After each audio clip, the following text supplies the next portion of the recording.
Audio on demand from Vision Christian Media.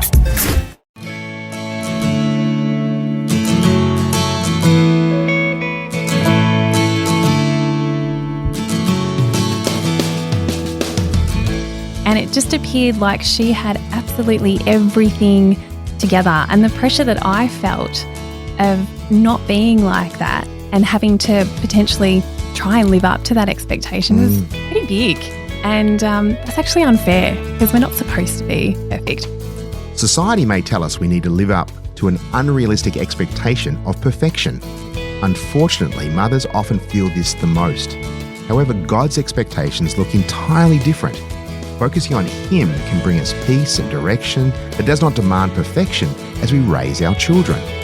But how do we do that?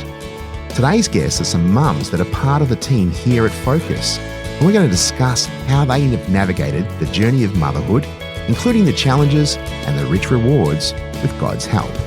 And I'm Brett Ryan for Focus on the Family, Australia. Well, welcome, ladies. Thank you. Thank you. We have three of the team here, and we're going to start off with Kate. And most people will know that she is my lovely bride and my wife, and need no introductions, really. Introduction. Yeah. Oh, that's a bit famous. Yeah. Being your wife. And we've got Desley, and Desley actually looks after all of our marriage retreats, and she is a whiz at administration. So welcome, Desley. I'm not sure that's actually the truth, Brett, but entirely. No, I enjoy it very much and love being a part of it and love seeing what God does. Yeah. And our newest team member is Hannah, along with her husband, David, who's taken on the new initiative called Family Champions. Welcome, Hannah. Thank you very much, Brett. Really happy to be here. So briefly, tell us a little bit about the background. Kate, you can start us. What's the family dynamic? How long have you been married? And anything else interesting that our listeners need to know? I've been married to Brett for 35 years. He sounds like a great bloke. Great guy. Really like him. Going to be a keeper. We have 3 sons who are older and all married. And then we've got 5 grandchildren. And it's been a journey. It has. It has. An exciting journey. And we'll get more into that journey. Desley, what about your dynamics? So I've been married to Scott, coming up 32 this year, and we've got 2 boys and a girl. Our eldest is 30 and then 28 and 26, so older, similar to Kate. Mm-hmm. And grandbabies? I do. I actually have got 2 grandbabies. I've got one who's 2 years old and one who was born 3 weeks ago. Oh, 2 little girls. So I'm very Fantastic. excited to be a grandma. And Hannah, what about you? Yeah, well, David and I, we've been married for 21 years nearly, and we've got 4 children. We have 2 boys and 2 girls. The oldest is nearly 20. The next one's nearly 18. And then we've got a 16-year-old and a 14-year-old. So life is pretty busy. No grandchildren yet, but You are in the thick of it. the thick of it, yes. So having that pedigree right before us, we're in the right place. And I'm sure you've got some stories, as Kate says. It's been an exciting journey, but it has its challenges. And we're going to unpack that a little bit more about some of the challenges. So has motherhood been natural for you, Desley? I wouldn't say it's natural. I actually didn't have much to do with children before I had my own children, and we were sort of the first amongst all of our peers to have children. So it was a fairly new experience. It didn't come naturally, but I would say that we had done some preparation for what that would look like and built a philosophy around where we wanted to go. Okay. And I actually realised looking back that probably is a little unusual. Not many people put thought into it, but we actually had done that, and I was very, very grateful. Okay. What about you, Hannah? You look like one of those natural mums that's going to go easy peasy Japanese. Yeah, I actually really enjoyed being a mum. There were definitely some times where things were pretty hard and I dealt with a bit of anxiety and things like that. So I had my own battles in a different way. But being a mum, I totally loved. And we also did a little bit of preparation before we had our children. But, yeah, we really just enjoyed being parents. Yeah. Love being. And it's interesting, the fact is that some people get married and they assume they're going to have babies and become a mum. But that's not always the case. And we know a number of people, Kate, and even ourselves, we assumed that we were going to have babies, and then that wasn't the case. Yeah, well, it was very interesting actually, because God actually put that thought into my head. One day I was just sitting talking with my mum, and I said, why is it that we assume that we can have babies just when we want to? And of course, then that led down a journey with having really severe endometriosis and being told that, and by the way, you're infertile. So here's the thing. Doctors don't have the final say. God does. And so along an extended journey, but a very, very extraordinary journey with God, we ended up with 3 children, naturopathically. But yeah, look, and for me, initially, I wondered, this was before I was even married. I didn't even have really the desire to have children. And then when I was told I couldn't have them, the desire to have them was extraordinary. Yeah. And so we planned, just like you guys, we sat down and we talked about what it was going to look like. And we were the last on both sides too, because we were the youngest. And so we kind of looked around and said, we want to do that, we want to do that, we don't want to do that. And, it helped us kind of formulate really a plan for what we wanted and how to actually set up and not just fumble, I suppose, our way through and be tossed from day to day.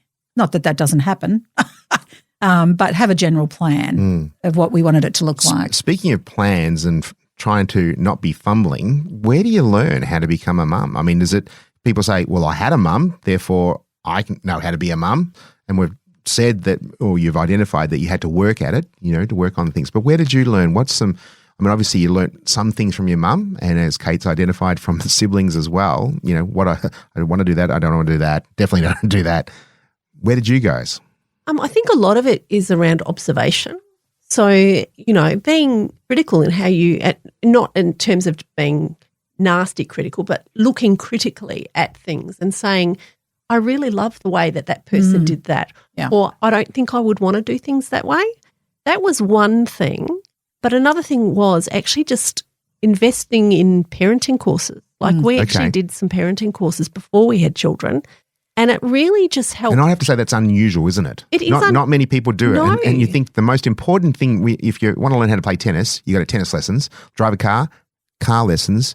I'm going to be a parent? Nah, I'll wing it. Well, I actually think it really saved me, Brett. Like I look at myself and I think probably I would have gone down a dark path had I not had a plan in place. That's good. And for me, it was having the routines and the things set in place and knowing where I was going next was just crucial for me as a young mum, because I think I probably was quite vulnerable to actually getting quite depressed. Right. Had And I you not had done that. them very close together too. I did. I had 3 under 3.5. Yes. And I loved it. I really loved it. You talk about feeling like you've got things together.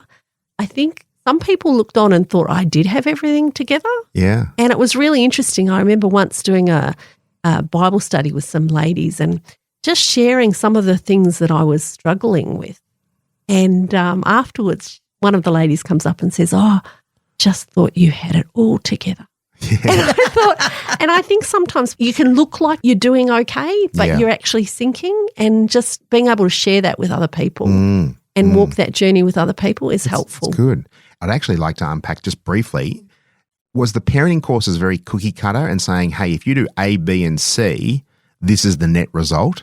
Or was it a little bit more individualistic in the way that you parent? Because every child's uniquely and fearfully and wonderfully made, and not one size fits all. I think it was a mixture of both. I think it gave you a plan for actually just how to get yourself into a routine with your children. That's good, yeah. But I think it was also gave you a philosophy of, what do you want your children to grow up like? And I think it had the end goal in mind. Which is great. And so, your starting point in parenting, sometimes you actually don't actually see the end from the beginning, but having a vision for where that's going just was so helpful in so many ways, right through to adulthood, really. Yeah. What about you, Hannah? How did you learn? Learn on the job? Fairly similar, but on the job too. So we read a book and, talked about routines and sleep and things like that. But I remember this one time when I said very boldly, there is always a reason why a baby cries and my child will never need a dummy. And did God teach me to think about when I say things like that? Because all my children had dummies and the last one had a thumb that she did not want to give up for a long time. So definitely looking at other families and seeing how they do things was a huge thing for me. That's probably how I learn as well, is to watch people do things and give it a go. Yeah. And have you ever had, Kate, any sage advice from your mother about motherhood? Do you recall anything that you go, I'm going to put that into practice?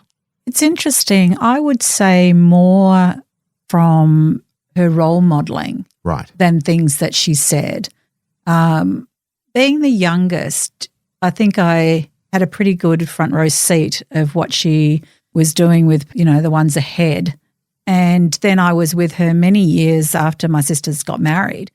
So I had the benefit of watching her. Now, look, if you ask her, she said, oh, gee, I was so flawed as a mother. I really lacked, this or that. And I said, looking back as your child, I was so grateful for your parenting. You were loving, you were kind, you were funny. Did you have it all together? No. But that was all right because I'm quite into real. Yeah. And the fact that she was real with us, I loved all of that. And that just set a beautiful example, I think, that you didn't have to be perfect. Yeah. You had to bring to the table what God had given you.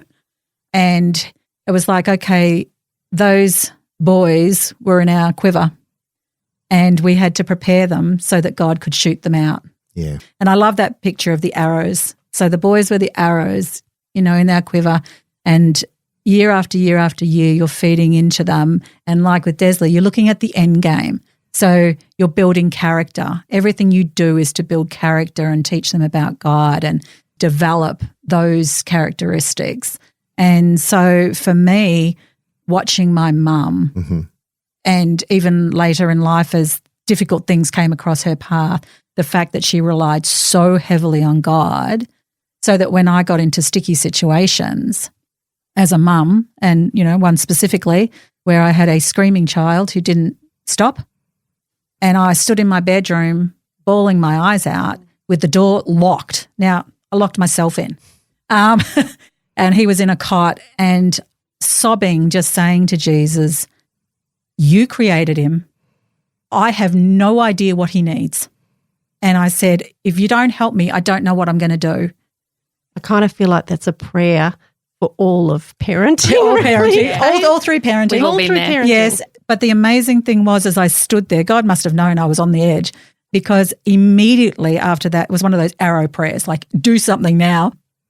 I got a phone call from my sister and she said, what's wrong with the boys? What's happening? And I said, he won't stop crying. And she said, leave him in his cot, take the other one outside, stay in the sunshine, I'm coming now. And of course, we all know that a non-stressed individual that comes into the house, the baby just stops crying magically, which is what happened. I'm like, God hears us. He says he hears us. And he made our children, so he knows how they work. And so he says, if you need wisdom, ask me. Yeah.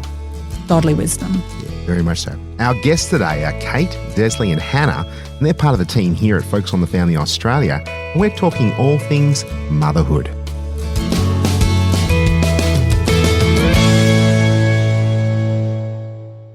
The Word for Today is Australia's most widely read daily devotional, designed to give you practical teaching to keep you focused on your relationship with Jesus. Read it online or subscribe to the free printed edition at thewordfortoday.com.au.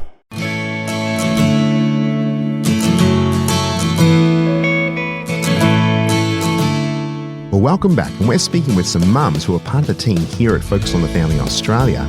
And we're speaking about the pressures of perfectionism in motherhood. And you're listening to Focus on the Family Australia.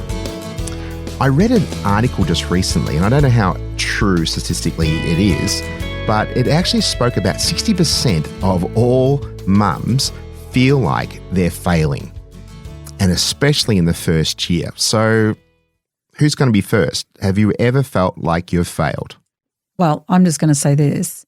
It's worse now because of social media, and everybody's looking at the supposed perfection of the mums all glammed up and their babies in the cutest little outfits. And girls have to have the biggest ribbon in the I in their hair, bows. I saw that. We've never, with grandbabies we have, but we didn't have to go the big bow scenario. No. I totally agree with you, Kate, because the other day on TV I was just observing how there was a mum doing yoga.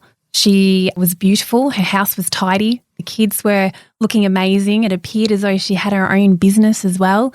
And they weren't older kids, they were younger kids. And it just appeared like she had absolutely everything together. And the pressure that I felt of not being like that and having to potentially try and live up to that expectation was pretty big.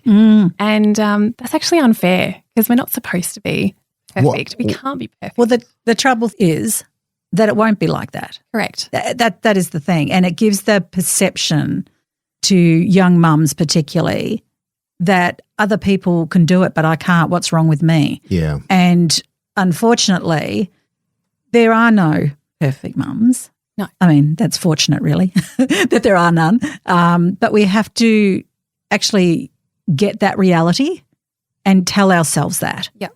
That regardless of what it looks like, I call it fake book, not Facebook, because it's absolutely perception. I mean, we know all sorts of people who go on Facebook and portray a certain thing that we know behind the scenes is not accurate. And so if that's just the little portion of people we know, then if you look at the overall picture, and so I really feel for young mums who are living on their screens and going, what's wrong with me? What's wrong with my marriage? What's wrong with my children? What's wrong with our home life? Because we don't have this and we're not successful. And, you know, and you start down this cycle, and which is not a good place.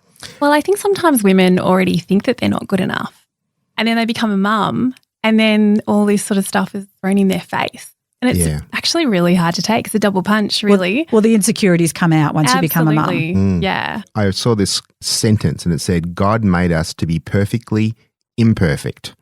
So I thought, hey, that covers everyone, including especially the mums now. So where do you think, Desley, where do you get this comparison from? Where does it come from? And why do women particularly do that? And that's a huge generalisation, I know, but where do you think it comes from? I think it's pride a little bit, to be honest with you, that we want to be sometimes, and I guess maybe I feel differently to other mums, but there was a sense in which I want to show off my good kids and I want to be the best. This reflects on me? Yes. Yeah. And so when your kids misbehave, you feel like, oh my goodness, you know, what must they think of me? And it becomes about you rather than the child. So and the teaching opportunity that you have there as well. So I think God has humbled me in recent years, though, too, just and brought me to the place to realise that those kids are his kids. Yeah. They're not mine. As Kate was saying before, And I think handing situations over, as Kate was saying before, just having that moment where you say, Lord, I can't do this on my own is actually really important to recognise that you're not going to be perfect. Your kids are not going to be perfect. Your marriage isn't going to be perfect, but they can be a great version of that, provided you're willing to be humble about it. Yeah, very much so. Yeah. Very much so. Which actually is a good segue to go on to this idea of being the perfect mum. And part of being a perfect mum means you have to have perfect kids. Isn't that right? I mean, how do you know that you're successful as being a mum? You know, the kids have to do well academically, musically, sport. You know, they're above and they compare and contrast. And I've seen this happen before. Oh, so when does your child started speaking? When were they toilet trained? Are they in full sentences? We compare and contrast from a very early age. And as they get older, you know, my child's involved in this and they're in basketball or rep soccer or so. It's quite is that funny. part of it? I'm in the grandparent phase now and, you know, grandchild is talking, you know, or in whole sentences, you know, and you just sort of, and you realise that it's a lifelong thing to want to somehow, you know, skite about my kid's so good at music, my kid's so good at this, that and the other, and you hide the things they're not so good at and you push them forward in the things that they are good at. And I think, again, it's a been a process for me to realise that the giftings they have are because God gave them the gifts. Yes. And not every kid is going to have the same gift. Mm. And we can't push gifts on our kids that don't belong to them, really. Yeah. And I think sometimes as parents we do that. That's what we want them to be good at. But it may not necessarily be what God had in mind. Which is also another, your point there saying your child has very unique. And I would imagine there'll be some mothers listening here, they've got a child who has an additional need and, hasn't turned out the way that they would have liked, and how they have to process that and how they compare and contrast of, other children are all being independent and can go and play with their friends and my little one is not. And so have you had anything to do with, mums that have been dealing with this or what you've observed? I actually heard this absolutely beautiful story the other day. I was listening to it and I sat there and I cried. You cry? That's unusual. I know. It's very unusual. It was about a mother whose child was a special needs child, and she'd been invited to a birthday party and all the little toddlers were running around, but her child was lying on the ground. And she saw this mum observing her, and she just, continued on at the party. And then a couple of years later, she ran into that same mother again. And see, now I'm going to cry. And that mother was actually pregnant at the time. And she'd been told that her child was going to be special needs. And she said that she watched me and said, if she can do it, I can do it. She said, and she was debating whether to have an abortion or not. And so the amazing thing was that there was not one thing wrong with her child. So if she had have not observed that mother loving on her special needs child, then that baby might have been lost. But there she was, beautifully loving her child. And never underestimate the beauty, because God doesn't make mistakes. He just doesn't make mistakes. Mm.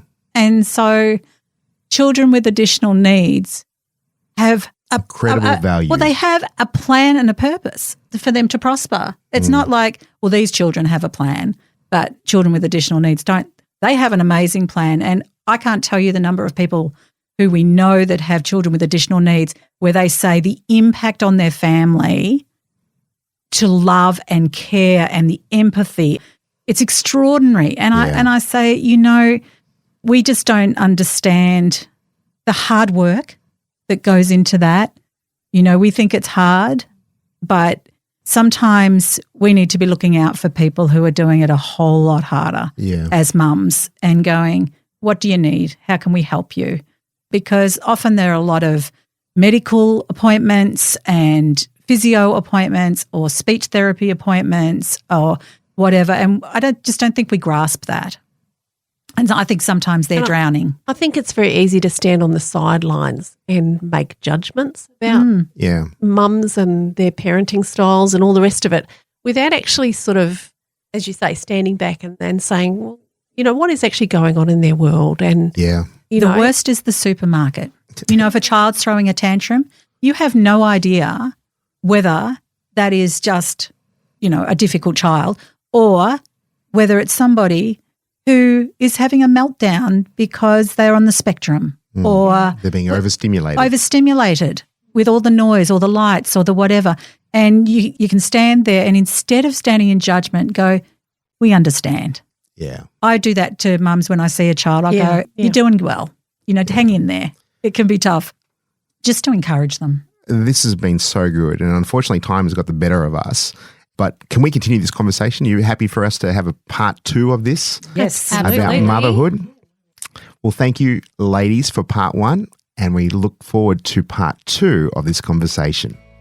As believers, we have been forgiven and have been made whole and perfect in Him. God created you to be exactly as you are, with all your strengths, your weaknesses, quirks, and imperfections. And we at Focus would like to offer a free devotional called The Journey of Motherhood. It includes 12 meditations to encourage you to be more confident in your role as a mother, how to reach out to other mothers, and to remind you how precious you are. To find your copy, go to families.org.au. And this resources and many others are only made available because of the generous financial support by our partners. So together we can help more families thrive in Christ. On behalf of the whole team here at Focus, I'm Brett Ryan. Please tune in for part 2 of our conversation for another edition of Focus on the Family, Australia.